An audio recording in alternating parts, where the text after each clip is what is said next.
Definisinya apa sih sebenarnya stunting? Stunting itu sebenarnya malnutrisi kronik yang akhirnya konsekuensi yang paling sering kelihatan itu low height for age. Jadi di usia dia terlihat lebih pendek dari teman-temannya.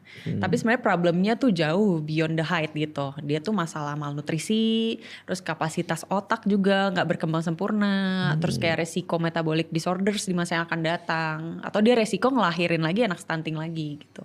Jadi makanya jadi concern global dan harus diatasin sekarang gitu.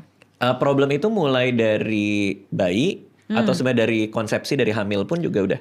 Sebenarnya dia di berbagai siklus sih. Jadi dia dari pas remaja pun, jadi ibunya waktu remaja misalnya anemia atau malnutrisi berat.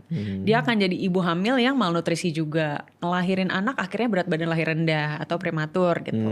Terus waktu nanti anaknya udah gede di 1000 hari pertama, jadi waktu dari 9 bulan di dalam kandungan sampai 2 tahun pertama, anaknya tuh jauh di bawah kurva yang emang nutrisi baik gitu, status gizinya jelek. Jadi kayak terus-terusan nanti anaknya abis itu jadi remaja anemia lagi, ngelahirin anak gitu lagi. Jadi kayak lingkaran setan gitu.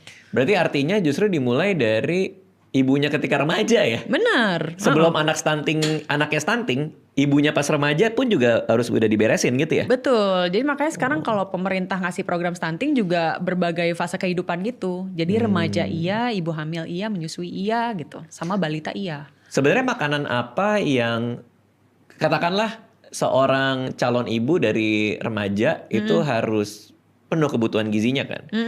Sebenarnya cara paling mudah seperti apa dengan makanan yang mudah kita temui sehari-hari?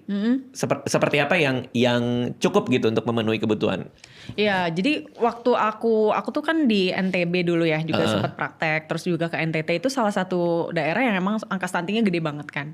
Banyak misperceptionnya itu yang penting kalau udah makan nasi udah gitu kan. Banyak yang makan nasi pakai kecap udah, atau nasi pakai garam, atau kita pun kayak makan mie instan gitu udah makan. Jadi yang paling utama sebenarnya dan paling minimal itu protein dulu.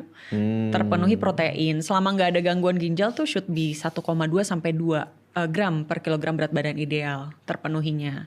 Terus abis itu berbagai mikronutrien. Kalau di luar negeri kan udah cukup common tuh makan multivitamin atau dari kayak at least suplemen besi kalau untuk perempuan usia subur kan karena menstruasi kan.